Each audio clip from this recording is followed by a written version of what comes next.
Bonjour tout le monde. Alors, on va reculer un petit peu parce qu'on voit rien. Voilà. Oui, ça faisait longtemps que je n'avais pas fait de vidéo parce qu'en fait j'étais bloquée sur d'autres problèmes. Donc j'ai enfin terminé mon album de Noël que j'ai commencé depuis un bon moment. Alors c'est un album qui fait 20 cm par 20 et la tranche fait 6 cm. Donc j'ai mis des coins ici, des coins blancs, 4 coins. J'ai découpé avec un die dans du papier glitter un gros cœur et j'ai mis en dessous, je sais pas si on verra, une compresse. Je sais pas si on le voit bien à la caméra. J'ai mis une compresse tout le tour, enfin en dessous, une grande compresse que j'ai un peu déchirée. Bon, j'avais envie de faire une petite déco comme ça. Un ruban ici, le même que celui qui est pour fermer. Et puis j'ai rajouté des petites fleurs, en fait c'est un ruban fleurs tissu, auquel j'ai rajouté des perles pour aller dessus. Alors les deux die cuts qui sont là, ce sont des die cuts de la collection qui s'appelle... Voilà, All You Need is Christmas. Donc c'est une collection de chez Craftelier. Donc il y a les die cuts, les comment on appelle, chipboard. Alors j'ai pas pris le papier qui va avec. Moi j'avais un papier que j'ai acheté chez eux aussi, mais qui vient de chez Recollection, c'est Craft Smith je crois. Donc ce sont des blocs qui sont intéressants parce ils ont 48 pages. 30-30 évidemment, donc, et ça coûte environ 30, j'ai des bêtises, ça coûte environ 13 € le bloc. Donc 48 feuilles pour 13 € et ce sont des beaux papiers, hein, vous allez voir dans l'album. Donc ils ont pas mal de thèmes, hein. Il y a un tas de trucs, il y a Noël, il y a les anniversaires, il y a tout ça, donc c'est assez intéressant. Comme en plus chez Craftelier dernièrement ils étaient en solde en plus, donc je les ai payés 11 € et quelque chose, donc ça vaut vraiment le coup. Donc voilà, donc ces deux die cuts ils viennent des chipboards qui sont derrière. Donc sur le côté j'ai mis un petit bijou, alors bon traditionnel, hein, on va dire, avec des perles, une petite breloque, un petit pompon, deux rubans et puis deux petits charmes, il y a un renne et puis une couronne, voilà. Derrière j'ai rien mis, j'ai juste mis mon étiquette. Donc voilà, les dimensions je les ai données, alors on va l'ouvrir. Voilà, c'est centré. Donc, la page de couverture, j'ai laissé le papier tel qu'il était parce que bon, bah, il est très joli. J'ai pas envie de rajouter autre chose dessus. J'ai juste mis des petits tags si je veux écrire des petites un peu de journaling. Donc ici, j'ai mis un ruban pour l'ouvrir comme ça. Donc c'est que les papiers de ce bloc, hein. Il n'y en a pas d'autres, sauf les unis que j'ai rajoutés. Mais sinon, c'est que des papiers du bloc. Ici, un petit die cut de l'autre collection. J'ai rajouté deux étoiles en papier brillant. Donc, voilà, ça s'ouvre comme ça. Ici, il y a un petit livret. Donc, on peut mettre 3 photos.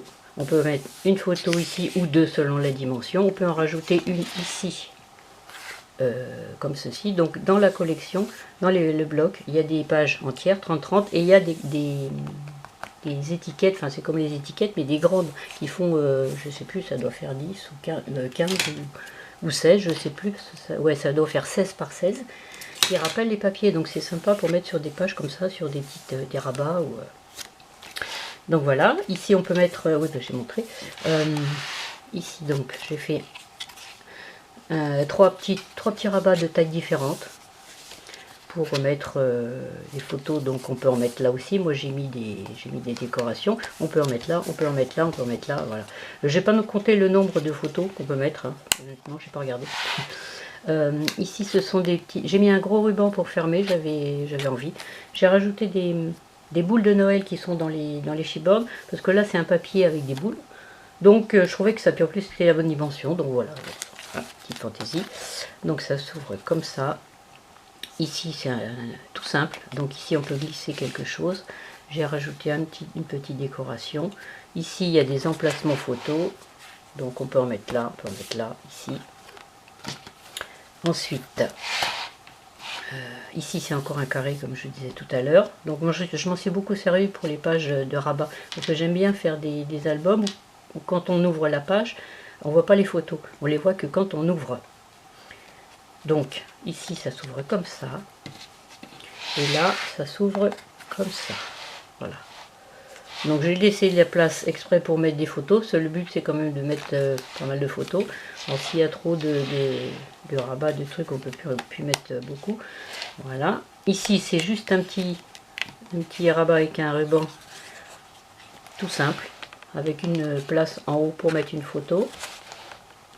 En plus les die cuts de l'autre collection vont très bien avec le papier du bloc. C'est pas fait exprès, mais donc ici on peut mettre une photo ou des tags ou ce qu'on veut. Une petite déco. Donc là c'est un die. Ensuite, alors ici j'ai fait une petite ouverture avec une carte pour bloquer les passants là, enfin les deux rabats. Comme ça s'ouvre comme ça. Voilà. Donc là on peut mettre une photo. On peut en mettre une là. Ici on peut en mettre une derrière. J'ai décoré un petit peu et les couleurs des chipboards et des die cuts vont exactement avec les blocs. Donc voilà, donc ça on met comme ça permet de tenir les deux petits rabats fermés. Ici pareil, un ruban pour ouvrir, un gros cadeau. Alors j'essaye toujours de faire les deux pages qui se font face dans les mêmes papiers, pour que ça fasse un ensemble. Là c'était les patins et bon en général je fais voilà, là c'était les fleurs, donc je m'arrange toujours pour faire les pages qui se regardent avec les mêmes papiers pour donc un uni ou comme là pas très chargé et un plus chargé pour que ça soit équilibré. Donc ici on peut mettre une photo ici ou sur le livret, donc pareil que tout à l'heure, il y en a 3. Donc là c'est pareil, c'est des patins. C'est une étiquette de la collection, donc j'ai coupé hop, mon nœud qui s'en va, voilà. Et puis ici j'ai mis un passant. Alors on peut mettre tout coller une photo directement ou mettre un autre livret comme ça. J'ai fait ça pour que ça qui est buté pour pas que ça tombe. Après bon, on le laisse là ou on le met en bas comme on veut. Voilà. Ensuite ici c'est un simple passant. J'ai fait un livret pour mettre en dessous, que j'ai décoré pareil avec et à l'intérieur j'ai laissé comme ça. Hop, j'ai oublié, je vais décorer parce que j'ai mis 2 aimants ici et ici pour le tenir. Voilà, comme ça ça bouge pas, ça tient tout seul. Par contre oui, il faut que je mette un papier décor, j'ai oublié. Voilà, et ici une flippette avec un petit une attache parisienne verte rose, la même couleur vert d'eau un petit peu. Donc ici c'est encore un carré. Et là, j'ai laissé vide pour pouvoir mettre des photos. Et donc, la dernière page. Donc, cette fois-là, c'est comme tout à l'heure avec les poinsettias, mais cette fois, le fond est bleu au lieu d'être blanc. Et j'ai mis la carte qui va avec pour rappeler. Donc, un rabat et ça s'ouvre en 2 fois. Voilà, il y a une page là, une page là. Ici, on peut glisser quelque chose, ou des photos ou un livret. On peut enlever ça, le mettre là, mettre une photo. Enfin bon, après, on fait comme on veut. Et donc encore une fois j'ai laissé de la place pour les photos. Et donc la page de couverture, une déco, et puis j'ai mis cette carte qui était avec. Ça je l'ai rajouté, c'était dans les papiers aussi, des petits décos carrés comme ça. Donc on peut mettre une photo derrière, on peut le mettre là, on peut le mettre dans l'autre sens. Enfin bon, après on fait comme on veut. Là j'ai pas collé pour pouvoir le glisser. Donc voilà mon dernier album pour Noël. J'espère qu'il vous a plu. Si vous avez des questions, n'hésitez pas à me laisser un commentaire en dessous. Et puis, si vous avez besoin de renseignements, voilà, des questions à poser, pareil. Vous pouvez me laisser, je répondrai toujours. Voilà, je réponds en général, j'essaye de répondre à chaque commentaire quand on me pose des questions. Voilà, pas forcément tout de suite, mais je réponds. Voilà. Donc voilà, bon ben je vous dis à la prochaine fois pour une nouvelle vidéo. Au revoir.